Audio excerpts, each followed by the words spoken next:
The early Muslim conquests Arabic, Al-Futuhat al-Aslamite al-Futuhat al-Islamiyya also referred to as the Arab conquests and early Islamic conquests began with the Islamic prophet Muhammad in the 7th century. He established a new unified polity in the Arabian Peninsula which under the subsequent Rashidun and Umayyad caliphates saw a century of rapid expansion. The resulting empire stretched from the borders of China and the Indian subcontinent, across Central Asia, the Middle East, North Africa, and parts of Europe, Sicily and the Iberian Peninsula to the Pyrenees. Edward Gibbon writes in the History of the Decline and Fall of the Roman Empire, under the last of the Umayyads, the Arabian Empire extended 200 days' journey from east to west, from the confines of Tartary and India to the shores of the Atlantic Ocean. We should vainly seek the indissoluble union and easy obedience that pervaded the government of Augustus and the Antonines, but the progress of Islam diffused over this ample space a general resemblance of manners and opinions. The language and laws of the Quran were studied with equal devotion at Samarkand and Seville, the Moor and the Indian embraced as countrymen and brothers in the pilgrimage of Mecca, and the Arabian language was adopted as the popular idiom in all the provinces to the westward of the Tigris. The Muslim conquests brought about the collapse of the Sassanid Empire and a great territorial loss for the Byzantine Empire. The reasons for the Muslim success are hard to reconstruct in hindsight, primarily because only fragmentary sources from the period have survived. Most historians agree that the Sassanid Persian and Byzantine Roman empires were militarily and economically exhausted from decades of fighting one another. It has been suggested that some Jews and Christians in the Sassanid Empire and Jews and Monophysites in Syria were dissatisfied and welcomed the Muslim forces, largely because of religious conflict in both empires. However, this is not universally accepted. It has also been suggested that later Syriac Christians reinterpreted the events of the conquest to serve a political or religious interest. At other times, such as in the Battle of Faraz, Arab Christians allied themselves with the Persians and Byzantines against the invaders. In the case of Byzantine Egypt, Palestine and Syria, these lands had been reclaimed from the Persians only a few years before. Fred McGraw-Donner, however, suggests that formation of a state in the Arabian Peninsula and ideological i.e. religious coherence and mobilization was a primary reason why the Muslim armies in the space of 100 years were able to establish the largest pre-modern empire until that time. The estimates for the size of the Islamic Caliphate suggest it was more than 13 million square kilometers, 5 million square miles. Topic: Background.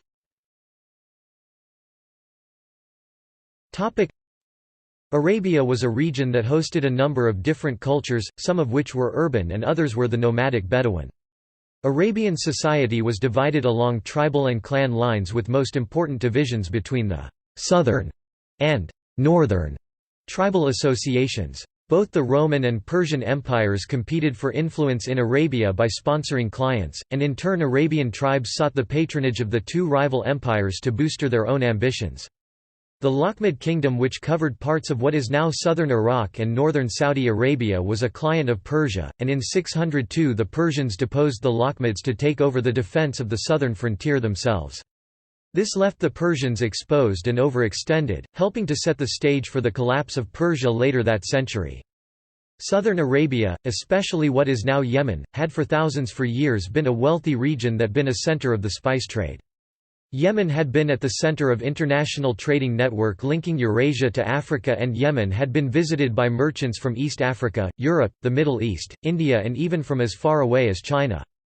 In turn, the Yemeni were great sailors, traveling up the Red Sea to Egypt and across the Indian Ocean to India and down the East African coast. Inland, the valleys of Yemen had been cultivated by a system of irrigation that had been set back when the Marib Dam was destroyed by an earthquake in about 450 AD. Frankincense and myrrh had been greatly valued in the Mediterranean region, being used in religious ceremonies, but with the conversion of the Mediterranean world to Christianity had reduced the demand for frankincense and myrrh, causing a major economic slump in southern Arabia, which helped to create the impression that Arabia was a backward region. Little is known of the pre-Islamic religions of Arabia, but it is known that the Arabs worshipped a number of gods such as Al-Lat, Manat, Al-Uzza and Hubal, with the most important being Allah God. There were also Jewish and Christian communities in Arabia, and aspects of Arab religion reflected their influence. Pilgrimage was a major part of Arabian paganism, and one of the most important pilgrimage sites was Mecca, which housed the Kaaba, which considered to be an especially holy place to visit.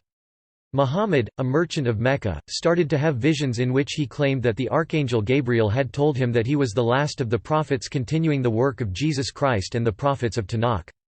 After coming into conflict with the elite of Mecca, Muhammad fled to the city of Yathrib, which was renamed Medina. At Yathrib, Muhammad founded the first Islamic state and by 630 conquered Mecca. The prolonged and escalating Byzantine-Sassanid wars of the 6th and 7th centuries and the recurring outbreaks of bubonic plague of Justinian left both empires exhausted and weakened in the face of the sudden emergence and expansion of the Arabs. The last of these wars ended with victory for the Byzantines. Emperor Heraclius regained all lost territories, and restored the True Cross to Jerusalem in 629. The war against Zoroastrian Persia, whose people worshipped the fire god Ahura Mazda, had been portrayed by Heraclius as a holy war in defense of the Christian faith, and the wood of the Holy Cross as splinters of wood said to be from the True Cross were known had been used to inspire Christian fighting zeal. The idea of a holy war against the fire worshippers, as the Christians called the Zoroastrians, had aroused much enthusiasm, leading to an all-out effort to defeat the Persians. Nevertheless, neither empire was given any chance to recover, as within a few years they were overrun by the advances of the Arabs, newly united by Islam, which, according to Howard Johnston, can only be likened to a human tsunami. According to George Lischka, the unnecessarily prolonged Byzantine-Persian conflict opened the way for Islam. In late 620s, Muhammad had already managed to conquer and unify much of Arabia under Muslim rule, and it was under his leadership that the first Muslim-Byzantine skirmishes took place in response to the Byzantine forces' incursions. Just a few months after Heraclius and the Persian general Sharbaraz agreed on terms for the withdrawal of Persian troops from occupied Byzantine eastern provinces in 629, Arab and Byzantine troops confronted each other at the Battle of Muta as a result of Byzantine vassals murdering a Muslim emissary. Muhammad died in 632 and was succeeded by Abu Bakr, the first caliph with undisputed control of the entire Arab peninsula after the successful Ridda Wars, which resulted in the consolidation of a powerful Muslim state throughout the peninsula. Forces.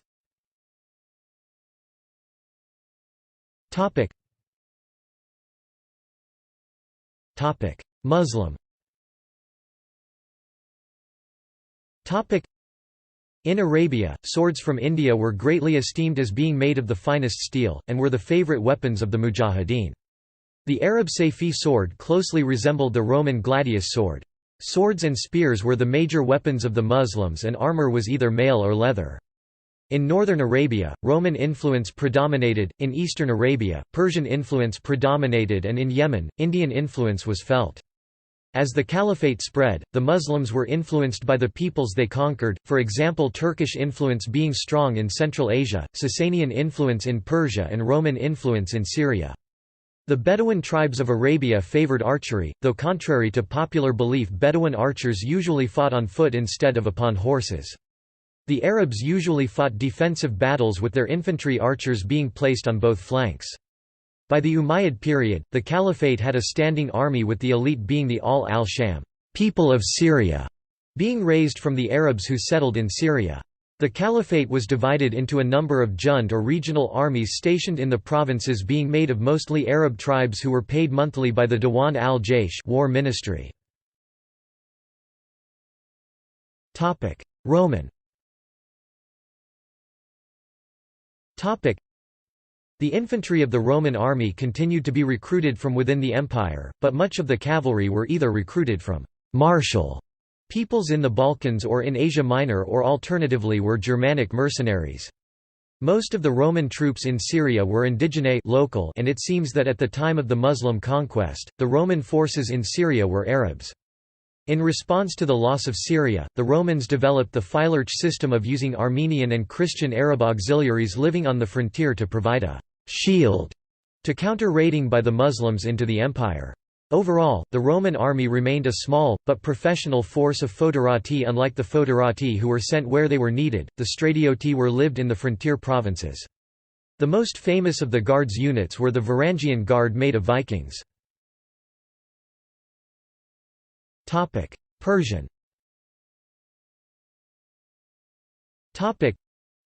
During the last decades of the Sasanian Empire, the frequent use of royal titles by Persian governors in Central Asia, especially in what is now Afghanistan, indicates a weakening of the power of the Shahinshah, King of Kings, suggesting the empire was already breaking down at the time of the Muslim conquest.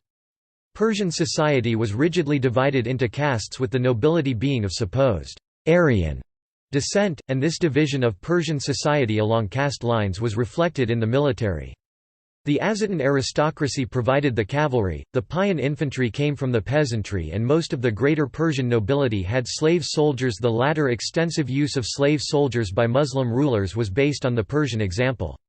Much of the Persian army consisted of tribal mercenaries recruited from the plains south of the Caspian Sea and from what is now Afghanistan. The Persian tactics were cavalry-based, with the Persians' forces usually divided into a center based upon a hill and with two wings of cavalry on either side. Ethiopian. Little is known about the military forces of the Christian state of Ethiopia other than the Ethiopians were divided into Sarawit professional troops and the Azab auxiliaries. The Ethiopians made much use of camels and elephants. Berber. The Berber peoples of North Africa had often served as federates auxiliaries to the Roman army. The Berber forces were based around the horse and camel, but seem to have hampered by a lack of weapons or protection, with both Roman and Arab sources mentioning the Berbers lacked armor and helmets. The Berbers went to war with their entire communities, and the presence of women and children both slowed down the Berber armies and tied down Berber tribesmen who to protect their families. Turks. The British historian David Nicol called the Turkish peoples of Central Asia the most formidable foes faced by the Muslims. The Jewish Turkish Khazar Khanate based in what is now southern Russia and Ukraine had a powerful heavy cavalry. The Turkish heartland of Central Asia was divided into 5 khanates whose khans variously recognized the Shahs of Iran or the emperors of China as their overlords. Turkish society was feudal, with the khans only being pater primus among the aristocracy of dequans who lived in castles in the countryside, with the rest of Turkish forces being divided into kadavar farmers, khidmatgar servants, and atbay clients. The heavily armored Turkish cavalry were to play a great role into influencing subsequent Muslim tactics and weapons. The Turks, who were mostly Buddhists at the time of the Islamic conquest, were converted to Islam, and ironically the Turks came to be regarded as the foremost Muslim warriors, to the extent of replacing the Arabs as the dominant peoples in the Dar al-Islam, House of Islam. Visigoths. During the migration period, the Germanic Visigoths had travelled from their homeland north of the Danube to settle in the Roman province of Hispania, settling up a kingdom over the wreckage of the Western Roman Empire. The Visigothic state in Iberia was based around forces raised by the nobility whom the king could call out in the event of war. The king had his guardinghi and fidèles loyal to himself, while the nobility had their bachellerie. The Visigoths favoured cavalry, with their favourite tactics being to repeatedly charge a foe combined with feigned retreats. The Muslim conquest of most of Iberia in less than a decade does suggest serious deficiencies with the Visigothic kingdom, though the limited sources make it difficult to discern the precise reasons for the collapse of the Visigoths. Franks. Another Germanic people who founded a state over the ruins of the Western Roman Empire were the Franks, who settled in Gaul, which came to be known afterwards as France. Like the Visigoths, the Frankish cavalry played a significant part in their wars. The Frankish kings expected all of their male subjects to perform 3 months of military service every year, and all serving under the king's banner were paid a regular salary.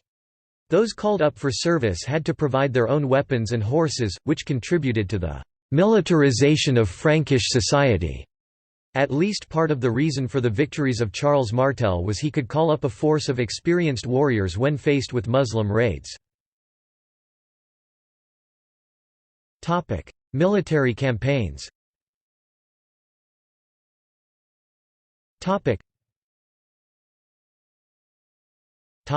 Conquest of the Levant, 634–641.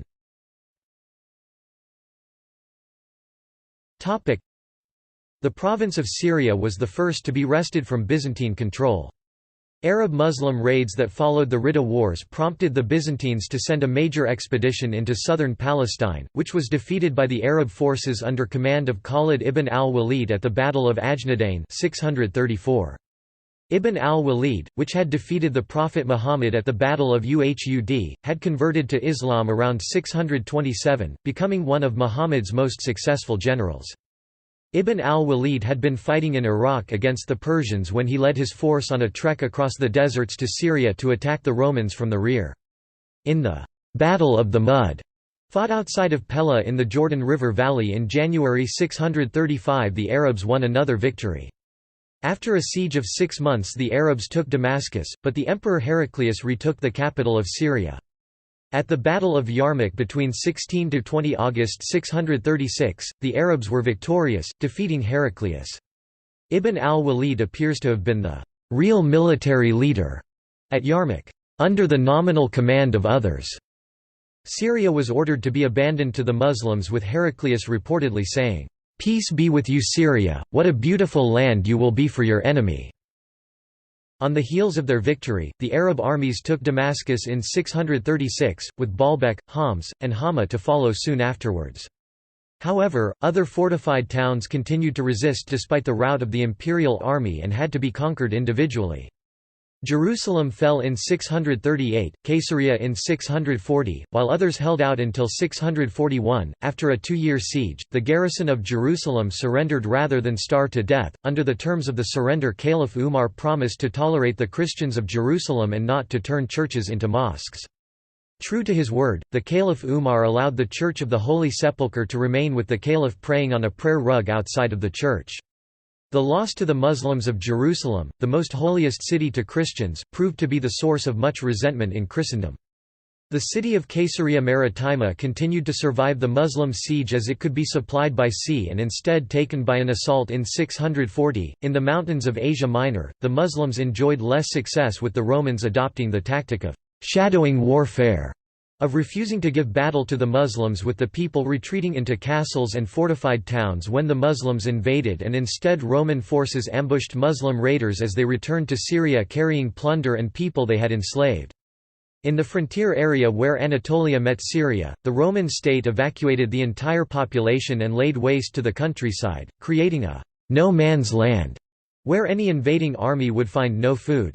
For decades afterwards, a guerrilla war was waged by Christians in the hilly countryside of northwestern Syria supported by the Romans. At the same time, the Romans began a policy of launching raids via sea on the coast of the Caliphate with the aim of forcing the Muslims to keep at least some of their forces to defend their coastlines, thus limiting the number of troops available for an invasion of Anatolia. Unlike Syria with its plains and deserts which favored the offensive, the mountainous terrain of Anatolia favored the defensive, and for centuries afterwards, the line between Christian and Muslim lands run along the division between Anatolia and Syria. Conquest of Egypt, 639–642.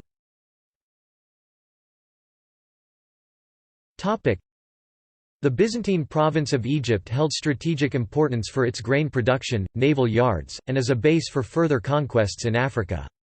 The Muslim general, Amr ibn al-As began the conquest of the province on his own initiative in 639. The majority of the Roman forces in Egypt were locally raised Coptic forces, who were intended to serve more as a police force, since the vast majority of Egyptians lived in the Nile River Valley, which was surrounded on both the eastern and western sides by desert. Egypt was felt to be a relatively secure province. In December 639, al-As entered the Sinai with a large force and took Pelusium on the edge of the Nile River Valley, and then defeated a Roman counterattack at Bibes. Contrary to expectations, the Arabs did not head for Alexandria, the capital of Egypt, but instead for a major fortress known as Babylon located at what is now Cairo. Al-As was planning to sever the Nile River Valley into two. The Arab forces won a major victory at the Battle of Heliopolis 640, but they found it difficult to advance further because major cities in the Nile Delta were protected by water and because they lacked the machinery to break down city fortifications. The Arabs laid siege to Babylon, whose starving garrison surrendered on 9 April 641. Nevertheless, the province was scarcely urbanized and the defenders lost hope of receiving reinforcements from Constantinople when the Emperor Heraclius died in 641. Afterwards, the Arabs turned north into the Nile Delta and laid siege to Alexandria. The last major center to fall into Arab hands was Alexandria, which capitulated in September 642. According to Hugh Kennedy, "Of all the early Muslim conquests, that of Egypt was the swiftest and most complete. Seldom in history can so massive a political change have happened so swiftly and been so long-lasting." In 644, the Arabs suffered a major defeat by the Caspian Sea when an invading Muslim army was almost wiped out by the cavalry of the Khazar Khanate, and seeing a chance to take back Egypt, the Romans launched an amphibious attack, which took back Alexandria for a short period of time. Through most of Egypt is desert, the Nile River Valley has some of the most productive and fertile farmland in the entire world, making Egypt into the «granary» of the Roman Empire. Control of Egypt meant that the caliphate could weather droughts without the fear of famine, laying the basis for the future prosperity of the caliphate. The War at Sea. The Roman Empire had traditionally dominated the Mediterranean and the Black Sea with major naval bases at Constantinople, Acre, Alexandria and Carthage. In 652, the Arabs won their first victory at sea off Alexandria, which was followed by the temporary Muslim conquest of Cyprus. As Yemen had been a center of maritime trade, Yemeni sailors were brought to Alexandria to start building an Islamic fleet for the Mediterranean. The Muslim fleet was based in Alexandria and used Acre, Tyre and Beirut as its forward bases. The core of the fleet's sailors were Yemeni, but the shipwrights who built the ships were Iranian and Iraqi. In the Battle of the Masts off Cape Chelidonia in Anatolia in 655, the Muslims defeated the Roman fleet in a series of boarding actions. In response to the Battle of the Masts, the Romans began a major expansion of their navy, which was matched by the Arabs, leading to a naval race as both powers sought to build more and more warships. From the early 8th century onward, the Muslim fleet would launch annual raids on the coastline on the Roman Empire in Anatolia and Greece. As part of the naval race, both sides sought new technology to improve their warships. The Muslim warships had a larger forecast, which was used to host a stone-throwing engine. The Romans invented Greek fire, an incendiary weapon that led Muslim ships to cover themselves with water-soaked cotton. A major problem for the Muslim fleet was the shortage of timber, which led the Muslims to seek qualitative superiority instead of quantitative superiority by building bigger warships. To save money, the Muslim shipwrights switched from the hull-first method of building ships to the frame-first method. Conquest of Mesopotamia and Persia, 633–651.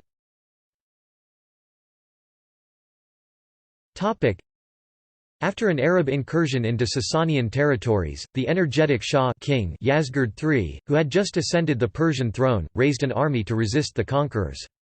Many of the Marzbans refused to come out to help the Shahinshah.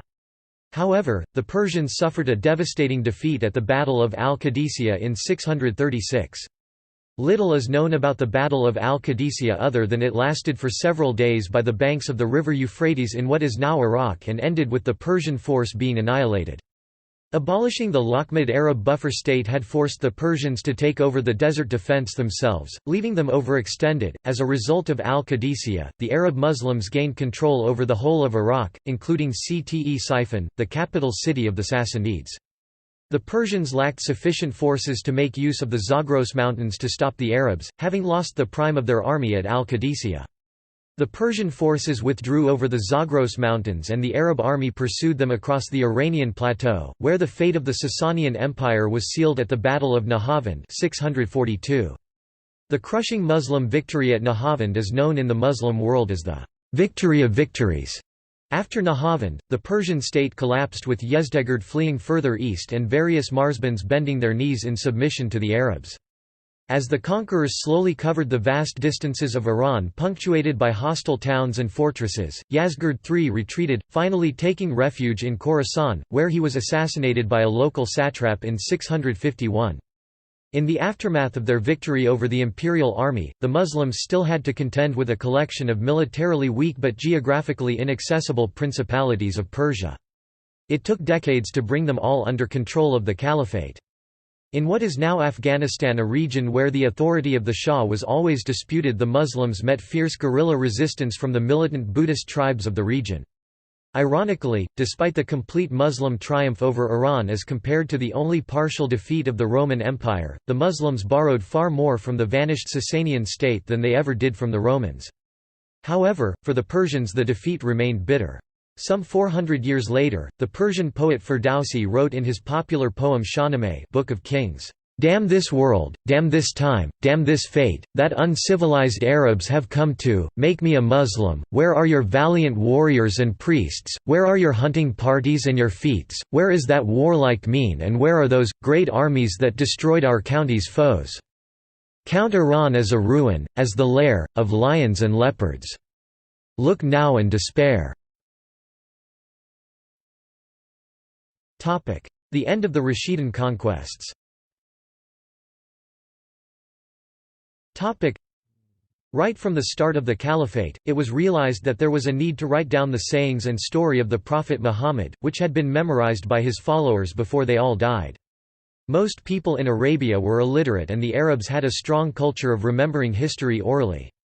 To preserve the story of Muhammad and to prevent any corruptions from entering the oral history, the Caliph Abu Bakr had ordered scribes to write down the story of Muhammad as told to them by his followers, which was the origin of the Quran.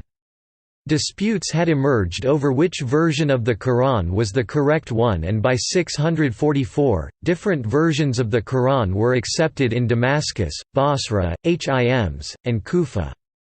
To settle the dispute, the Caliph Uthman had proclaimed the version of the Quran possessed by one of Muhammad's widows, Hafsa, to be the definitive and correct version, which offended some Muslims who held to the rival versions. This, together with the favoritism shown by Uthman to his own clan, the Banu Umayyah, with government appointments, led to a mutiny in Medina in 656 and Uthman's murder. Uthman's successor as Caliph, Muhammad son-in-law, Ali, was faced with a civil war when the governor of Syria, Mu'awiyah ibn Abi Sufyan, revolted against him. During the civil war known to Muslims as the Fitna, the first period of Muslim conquest stopped as armies of Islam turned against one another. A fundamentalist group known as the Karaji decided to end the civil war by assassinating the leaders of both sides. The fitna was ended in January 661 when the Caliph Ali was killed by a Karaji assassin, which allowed Mu'awiyah to become caliph and found the Umayyad dynasty. The fitna also marked the beginning of the split between Shia Muslims who supported Ali and the Sunni Muslims who opposed him. Mu'awiyah moved the capital of the caliphate from Medina to Damascus, which had a major effect on the politics and culture of the caliphate. Umayyads followed the conquest of Iran by invading Central Asia and trying to finish off the Roman Empire by taking Constantinople. In 670, a Muslim fleet seized Rhodes and then laid siege to Constantinople. Nicole wrote the Siege of Constantinople from 670 to 677 was, more accurately, a blockade rather than a siege proper, which ended in failure as the mighty walls built by the Emperor Theodosius II in the 5th century AD proved their worth. The majority of the people in Syria remained Christian, and there was also a substantial Jewish minority in Syria. Both communities were to teach the Arabs much about science, trade, and the arts.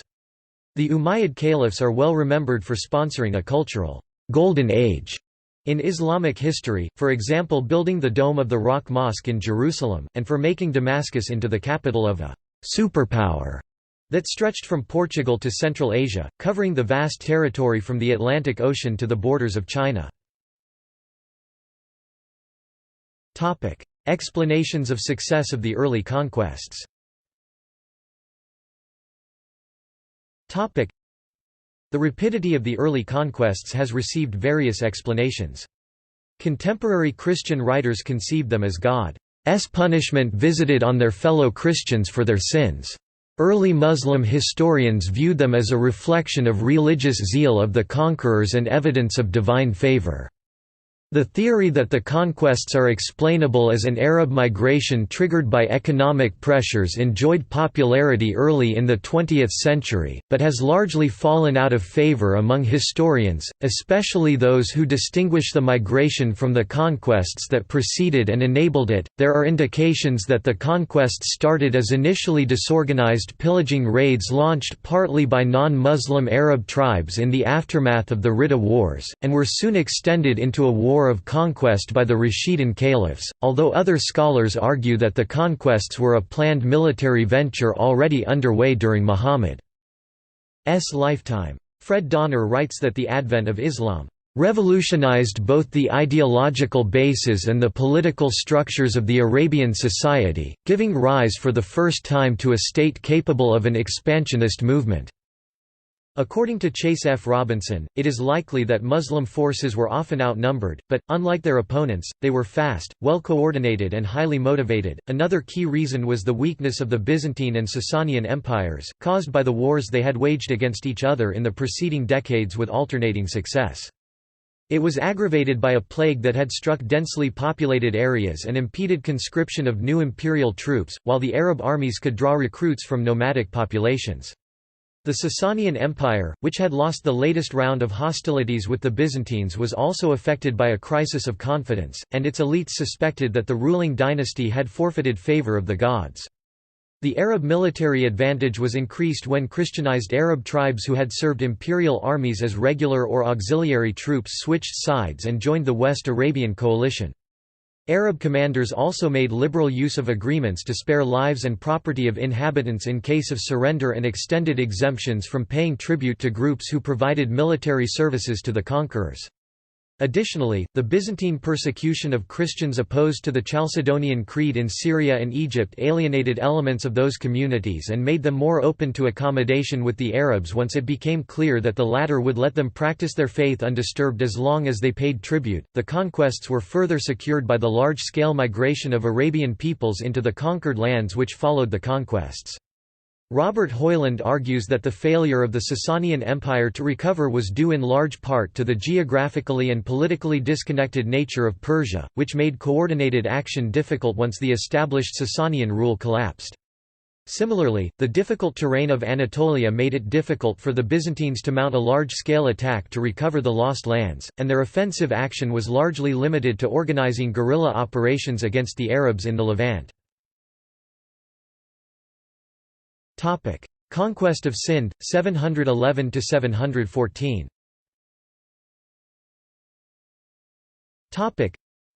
Although there were sporadic incursions by Arab generals in the direction of India in the 660s and a small Arab garrison was established in the arid region of Makran in the 670s, the first large-scale Arab campaign in the Indus Valley occurred when the general Muhammad bin Qasim invaded Sind in 711 after a coastal march through Makran. 3 years later the Arabs controlled all of the lower Indus Valley.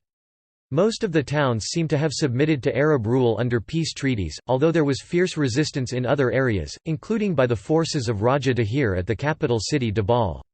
Arab incursions southward from Sind were repulsed by armies of Gurjara and Chalukya kingdoms, and further Islamic expansion was checked by the Rashtrakuta Empire, which gained control of the region shortly after. Conquest of the Maghreb, 647–742.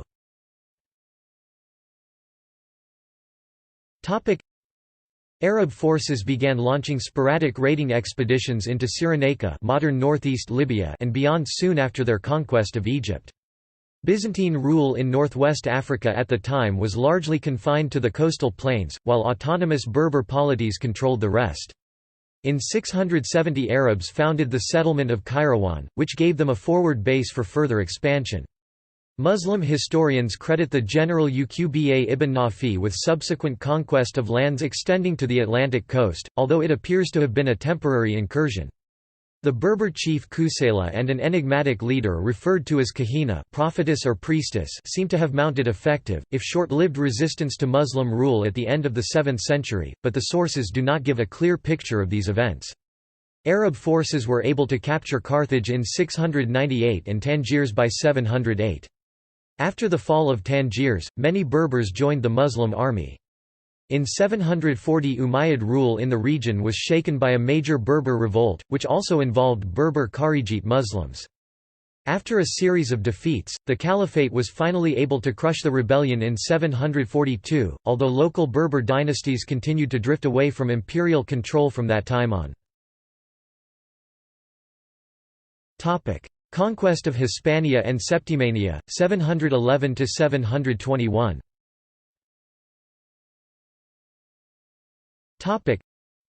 The Muslim conquest of Iberia is notable for the brevity and unreliability of the available sources. After the Visigothic king of Spain Witiza died in 710, the kingdom experienced a period of political division. The Visigothic nobility was divided between the followers of Witizia and the new king Radac. Aquila, Witiza's son, had fled to Morocco after losing the succession struggle, and Muslim tradition states that he asked the Muslims to invade Spain. Starting in the summer of 710, the Muslim forces in Morocco had launched several successful raids into Spain, which shown the Visigothic state was weak. Taking advantage of the situation, the Muslim Berber commander Tariq ibn Ziyad, who was stationed in Tangiers at the time, crossed the straits with an army of Arabs and Berbers in 711. Most of the invasion force of 15,000 were Berbers, with the Arabs serving as an elite force. Ziyad landed on the Rock of Gibraltar on 29 April 711. After defeating the forces of King Radac at the river Guadalete on 19 July 711, Muslim forces advanced, capturing cities of the Gothic kingdom one after another. The capital of Toledo surrendered peacefully. Some of them surrendered with agreements to pay tribute, and local aristocracy retained a measure of former influence. The Spanish Jewish community welcomed the Muslims as liberators from the oppression of the Catholic Visigothic kings. In 712, another larger force of 18,000 from Morocco, led by Musa ibn Nusair, crossed the Straits of Gibraltar to link up with Ziyad's force at Talavera. The invasion seemed to have been the initiative of Tariq ibn Ziyad, with the Caliph al-Walid in Damascus reacting as if it was a surprise to him. By 713, Iberia was almost entirely under Muslim control. In 714, the Caliph al-Walid summoned Ziyad to Damascus to explain his campaign in Spain, but Ziyad took his time traveling North Africa and Palestine, and was finally imprisoned when he arrived in Damascus. The events of the subsequent 10 years, whose details are obscure, included capture of Barcelona and Narbonne, and a raid against Toulouse, followed by an expedition into Burgundy in 725. The last large-scale raid to the north ended with a Muslim defeat at the Battle of Tours at the hands of the Franks in 732. The victory of the Franks, led by Charles Martel over Abd al-Rahman ibn Abd Allah al-Ghafiqi, has often been misrepresented as the decisive battle that stopped the Muslim conquest of France, but the Umayyad force had been raiding Aquitaine with a particular interest in sacking churches and monasteries, not seeking its conquest. The battle itself is a shadowy affair, with the few sources describing it in poetic terms that are frustrating for the historian. The battle occurred between 18–25 October 732, with the climax being an attack on the Muslim camp led by Martel that ended with al-Ghafiqi being killed and the Muslims withdrawing when night fell. Martel's victory ended whatever plans there may have been to conquer France, but a series of Berber revolts in North Africa and in Spain against Arab rule may have played a greater role in ruling out conquests north of the Pyrenees. Conquest of Transoxiana, 673–751.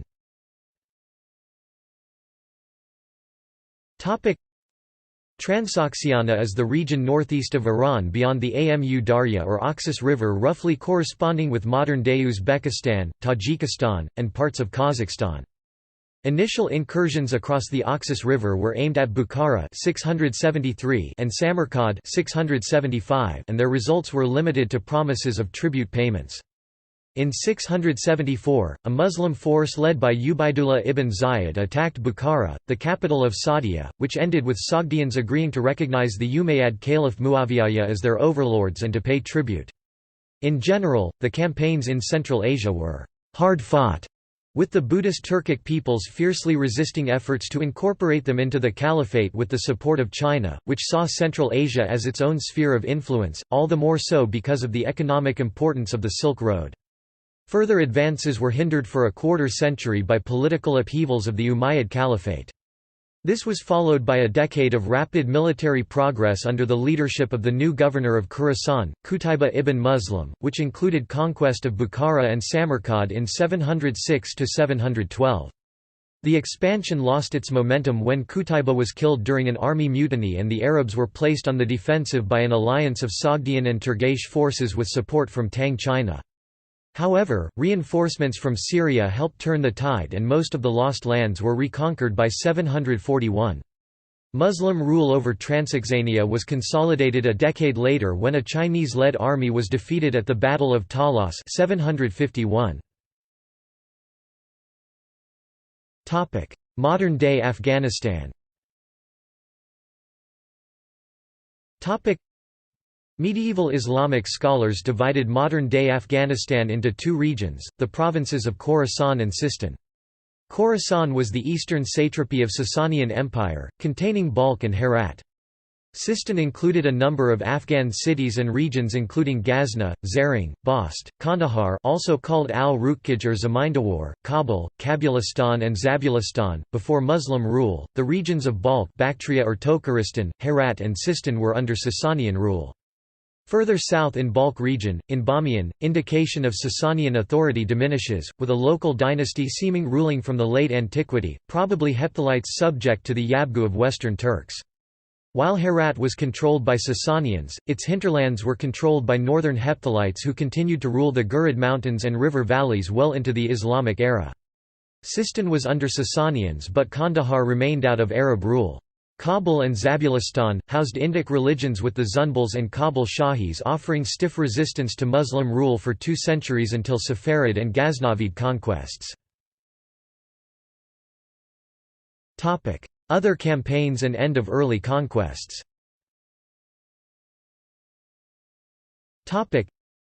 In 646 a Byzantine naval expedition was able to briefly recapture Alexandria. The same year Muawiyah, the governor of Syria and future founder of the Umayyad dynasty, ordered construction of a fleet. 3 years later it was put to use in a pillaging raid of Cyprus, soon followed by a second raid in 650 that concluded with a treaty under which Cypriots surrendered many of their riches and slaves. In 688 the island was made into a joint dominion of the Caliphate and the Byzantine Empire under a pact which was to last for almost 300 years. In 639–640 Arab forces began to make advances into Armenia, which had been partitioned into a Byzantine province and a Sasanian province. There is considerable disagreement among ancient and modern historians about events of the following years, and nominal control of the region may have passed several times between Arabs and Byzantines. Although Muslim dominion was finally established by the time the Umayyads acceded to power in 661, it was not able to implant itself solidly in the country, and Armenia experienced a national and literary efflorescence over the next century. As with Armenia, Arab advances into other lands of the Caucasus region, including Georgia, had as their end assurances of tribute payment, and these principalities retained a large degree of autonomy. This period also saw a series of clashes with the Khazar kingdom whose center of power was in the lower Volga steppes, and which vied with the caliphate over control of the Caucasus. Other Muslim military ventures were met with outright failure. Despite a naval victory over the Byzantines in 654 at the Battle of the Masts, the subsequent attempt to besiege Constantinople was frustrated by a storm which damaged the Arab fleet. Later sieges of Constantinople in 668–669, 674–78 according to other estimates, and 717–718 were thwarted with the help of the recently invented Greek fire. In the east, although Arabs were able to establish control over most Sasanian-controlled areas of modern Afghanistan after the fall of Persia, the Kabul region resisted repeated attempts of invasion and would continue to do so until it was conquered by the Saffarids 3 centuries later. By the time of the Abbasid Revolution in the middle of the 8th century, Muslim armies had come against a combination of natural barriers and powerful states that impeded any further military progress. The wars produced diminishing returns in personal gains and fighters increasingly left the army for civilian occupations. The priorities of the rulers have also shifted from conquest of new lands to administration of the acquired empire. Although the Abbasid era witnessed some new territorial gains, such as the conquests of Sicily and Crete, the period of rapid centralized expansion would now give way to an era when further spread of Islam would be slow and accomplished through the efforts of local dynasties, missionaries, and traders. Aftermath.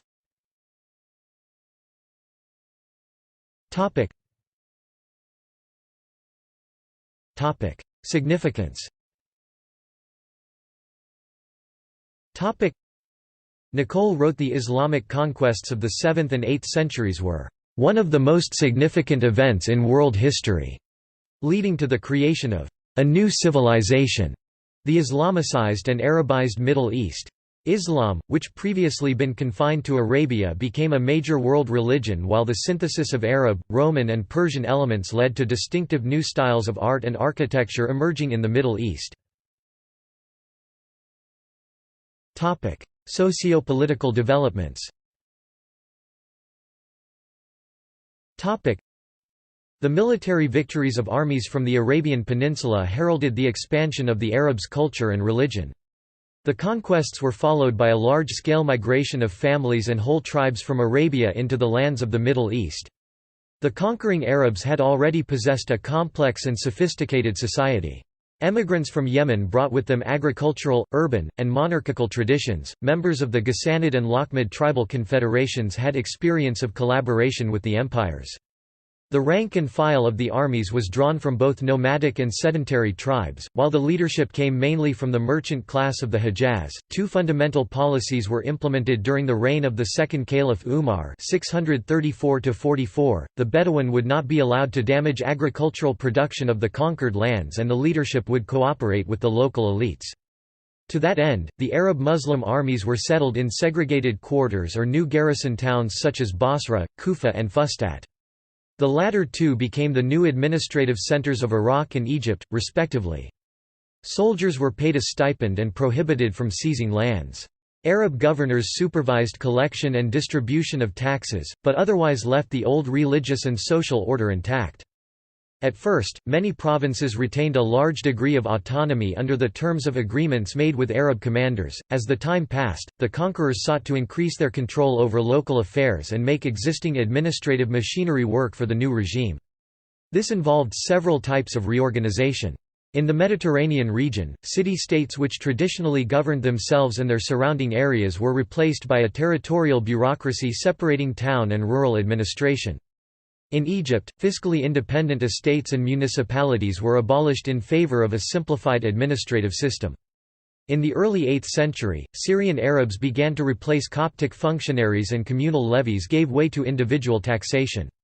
In Iran, the administrative reorganization and construction of protective walls prompted agglomeration of quarters and villages into large cities such as Isfahan, Qazvin, and Qum. Local notables of Iran, who at first had almost complete autonomy, were incorporated into the central bureaucracy by the Abbasid period. The similarity of Egyptian and Khurasanian official paperwork at the time of the Caliph al-Mansur (754–75) suggests a highly centralized empire-wide administration.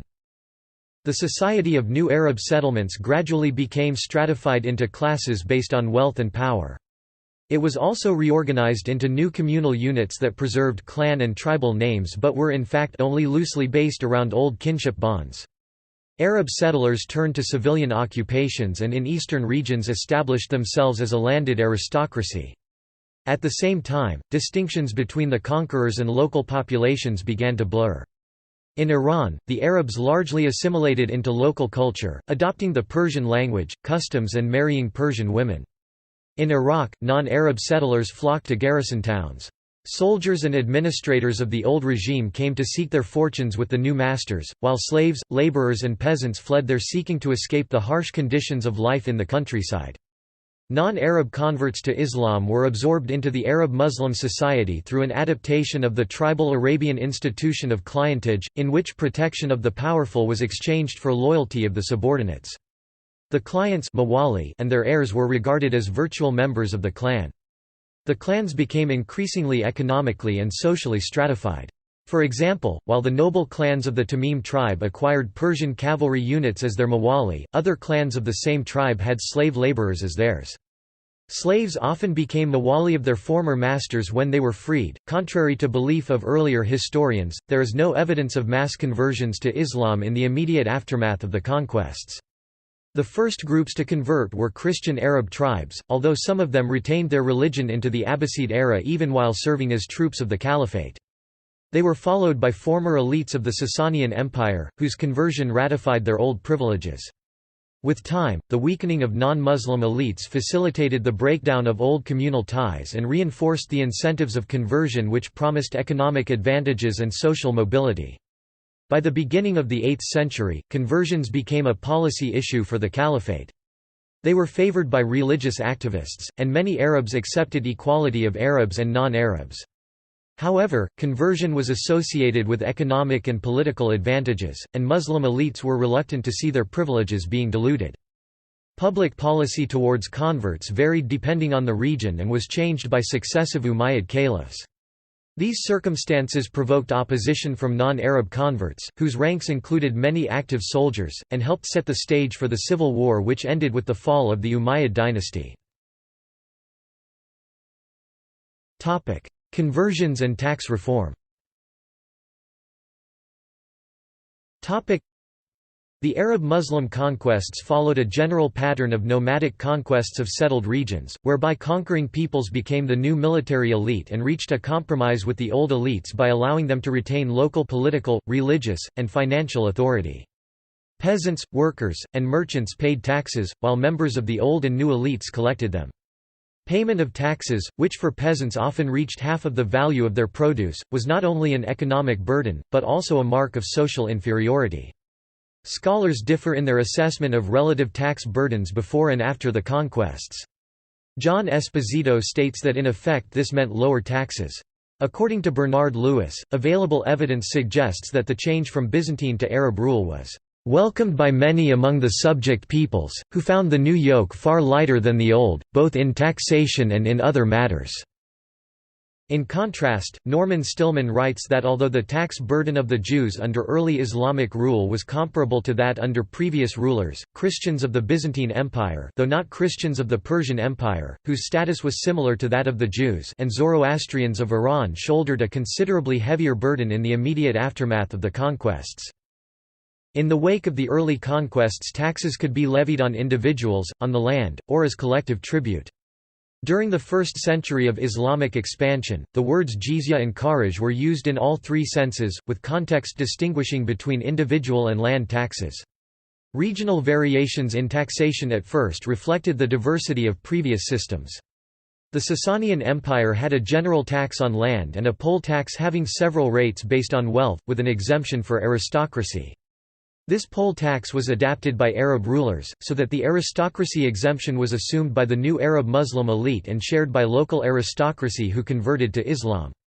The nature of Byzantine taxation remains partly unclear, but it appears to have been levied as a collective tribute on population centers, and this practice was generally followed under the Arab rule in former Byzantine provinces. Collection of taxes was delegated to autonomous local communities on the condition that the burden be divided among its members in the most equitable manner. In most of Iran and Central Asia, local rulers paid a fixed tribute and maintained their autonomy in tax collection. Difficulties in tax collection soon appeared. Egyptian Copts, who had been skilled in tax evasion since Roman times, were able to avoid paying the taxes by entering monasteries, which were initially exempt from taxation, or simply by leaving the district where they were registered. This prompted imposition of taxes on monks and introduction of movement controls. In Iraq, many peasants who had fallen behind with their tax payments, converted to Islam and abandoned their land for Arab garrison towns in hope of escaping taxation. Faced with a decline in agriculture and a treasury shortfall, the governor of Iraq al-Hajjaj forced peasant converts to return to their lands and subjected them to the taxes again, effectively forbidding them to convert to Islam.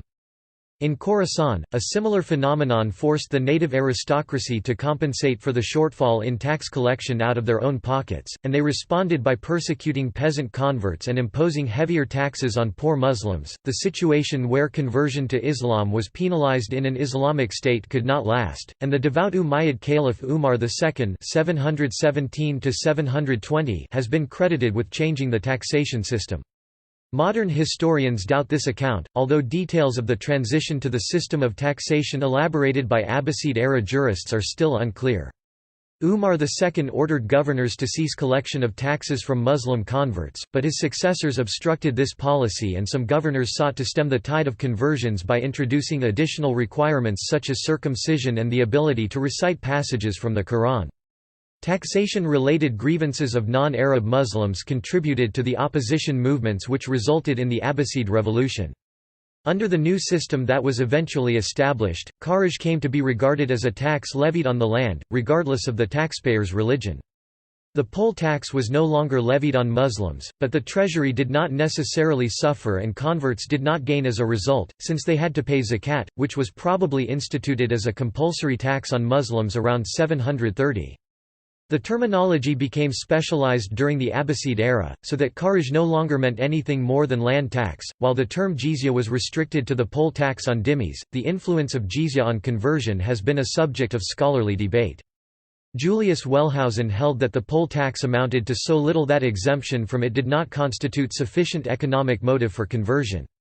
Similarly, Thomas Arnold states that jizya was too moderate to constitute a burden, seeing that it released them from the compulsory military service that was incumbent on their Muslim fellow subjects. He further adds that converts escaping taxation would have to pay the legal alms, zakat, that is annually levied on most kinds of movable and immovable property. Other early 20th-century scholars suggested that non-Muslims converted to Islam en masse in order to escape the poll tax, but this theory has been challenged by more recent research. Daniel Dennett has shown that other factors, such as desire to retain social status, had greater influence on this choice in the early Islamic period. Policy toward non-Muslims. The Arab conquerors did not repeat the mistake made by the Byzantine and Sasanian empires, who had tried and failed to impose an official religion on subject populations, which had caused resentments that made the Muslim conquests more acceptable to them. Instead, the rulers of the new empire generally respected the traditional Middle Eastern pattern of religious pluralism, which was not one of equality but rather of dominance by one group over the others. After the end of military operations, which involved sacking of some monasteries and confiscation of Zoroastrian fire temples in Syria and Iraq, the early caliphate was characterized by religious tolerance and peoples of all ethnicities and religions blended in public life. Before Muslims were ready to build mosques in Syria, they accepted Christian churches as holy places and shared them with local Christians. In Iraq and Egypt, Muslim authorities cooperated with Christian religious leaders. Numerous churches were repaired and new ones built during the Umayyad era. The first Umayyad Caliph Muawiyah sought to reassure the conquered peoples that he was not hostile to their religions and made an effort to enlist support from Christian Arab elites. There is no evidence for public display of Islam by the state before the reign of Abd al-Malik (685–705), when Quranic verses and references to Muhammad suddenly became prominent on coins and official documents.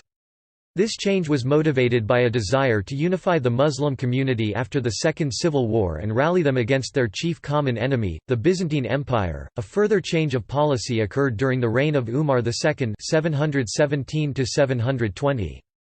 The disastrous failure of the Siege of Constantinople in 718, which was accompanied by massive Arab casualties, led to a spike of popular animosity among Muslims toward Byzantium and Christians in general. At the same time, many Arab soldiers left the army for civilian occupations and they wished to emphasize their high social status among the conquered peoples. These events prompted introduction of restrictions on non-Muslims, which, according to Hoyland, were modeled both on Byzantine curbs on Jews, starting with the Theodosian Code and later codes, which contained prohibitions against building new synagogues and giving testimony against Christians, and on Sassanid regulations that prescribed distinctive attire for different social classes. In the following decades, Islamic jurists elaborated a legal framework in which other religions would have a protected but subordinate status.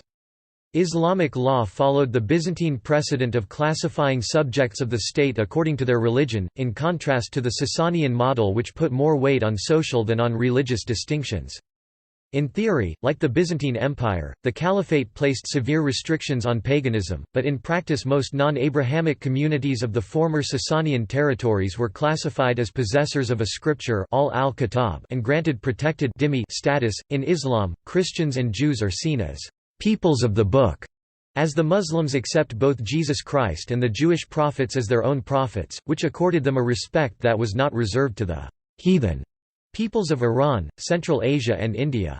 In places like the Levant and Egypt, both Christians and Jews were allowed to maintain their churches and synagogues and keep their own religious organizations in exchange for paying the jizya tax. At times, the caliphs engaged in triumphalist gestures like building the famous Dome of the Rock Mosque in Jerusalem in 690–692 on site of the Jewish Second Temple, which had been destroyed by the Romans in 70 AD, through the use of Roman and Sasanian symbols of power in the mosque suggests the purpose of the mosque in part was to celebrate the Arab victories over the two empires. Those Christians out of favor with the prevailing orthodoxy in the Roman Empire often preferred to live under Muslim rule as it meant the end of persecution. As both the Jewish and Christian communities of the Levant and North Africa were better educated than their conquerors, in the early years of the Caliphate were often employed as civil servants. However, a reported saying of the Prophet Muhammad that, "two religions may not dwell together in Arabia," led to different policies being pursued in Arabia, with conversion to Islam being imposed rather than merely encouraged. With the notable exception of Yemen, where a large Jewish community existed right up until the middle of the 20th century, all of the Christian and Jewish communities in Arabia completely disappeared. The Jewish community of Yemen seems to have survived, as Yemen was not regarded as part of Arabia proper in the same way that the Hejaz and the Nejd were. Mark R.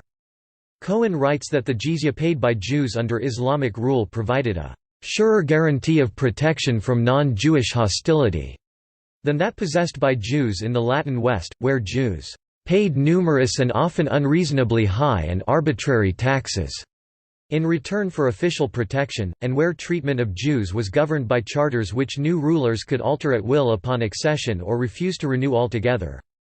The Pact of Umar, which stipulated that Muslims must do battle to guard the dhimmis and put no burden on them greater than they can bear, was not always upheld, but it remained a steadfast cornerstone of Islamic policy into early modern times.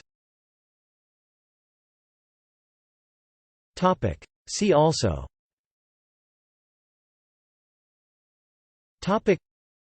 Ghazi, History of Islam, Spread of Islam. References.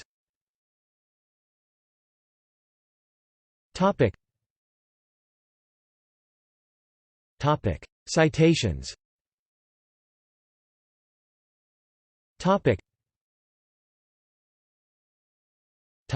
Sources.